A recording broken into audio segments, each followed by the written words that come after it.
It's still early in the 2018 races for California governor and U.S. Senate, but already we know 5 things. In this stormy, polarized political climate, Republicans aren't likely to vote for a Democrat even if they're isnt a strong GOP candidate on the ballot. So the original theory behind Democratic State Treasurer John Chiangs' candidacy for governor that he could attract business-minded Republicans just isnt working out. Democratic State Senate leader Kevin de Leóns' challenge of centrist U.S. Sen. Dianne Feinstein is drawing some GOP support, but that can't last if Republicans ever learn about the tenacious liberal, Democratic Lieutenant Gov. Gavin Newsom always has been the frontrunner for governor and still is, but former Los Angeles Mayor Antonio Villaraigosa is inching up and making the race competitive. Feinstein is running far ahead in her bid for a 5th term as the relatively unknown, underfunded de Leóns' attempt to attract Bernie-crats falls flat. The June 5th primary election will select the top 2 vote-getters in each race, regardless of party, and advance them to a November 6 runoff. What we know now comes from public opinion polls. The most recent one was released November 30th by the nonpartisan Public Policy Institute of California. It showed that among likely voters, Newsom led the gubernatorial contest with 23%, followed by Villaraigosa at 18%. Then came Chiang and Republican businessman John Chiangs, both at 9%. After that was Republican Assemblyman Travis Allen of Huntington Beach, 6%, and Democratic former state schools chief Delane Easton, 3%. Nearly a third of the likely voters hadn't decided. In the Senate race, Feinstein was outrunning fellow Democrat de León by 45% to 21%. A third were undecided. A month earlier, a USC Dorm Sci Los Angeles Times poll found Newsom leading Villaraigosa by 10 percentage points. Chiang's camp disputes the PPIC findings, saying its own private poll in October used a narrower, more realistic definition of a likely voter. And in that survey, Chiang trailed Villaraigosa by only 2 points. But Newsom had an even larger lead, 14 points. The public polls are neutral and accessible, so I go with them. What stood out in the PPIC survey was Villaraigosa creeping up on Newsom.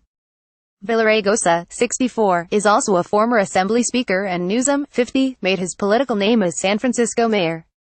Villaraigosa's hopes largely depend on whether Latinos finally turn out to vote in decent numbers. They've been undervoting in California for decades.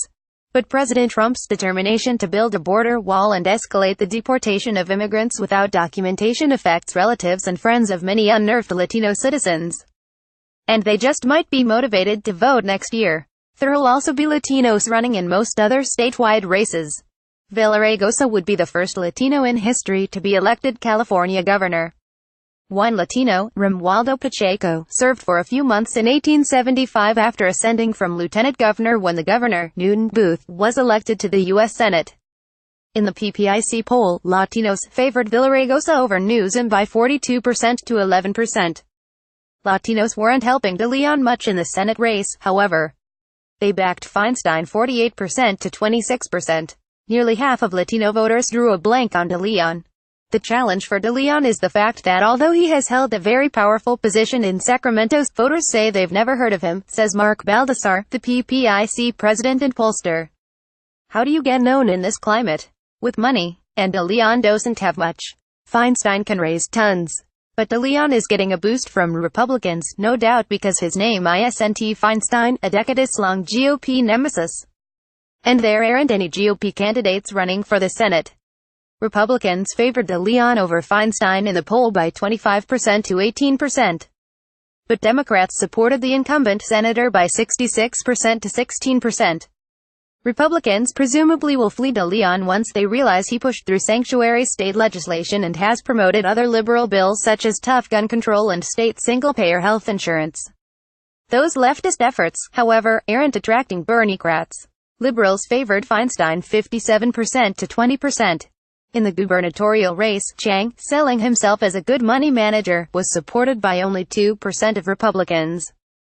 Nearly half of Republicans backed the obscure GOP candidates. And more than a third were undecided.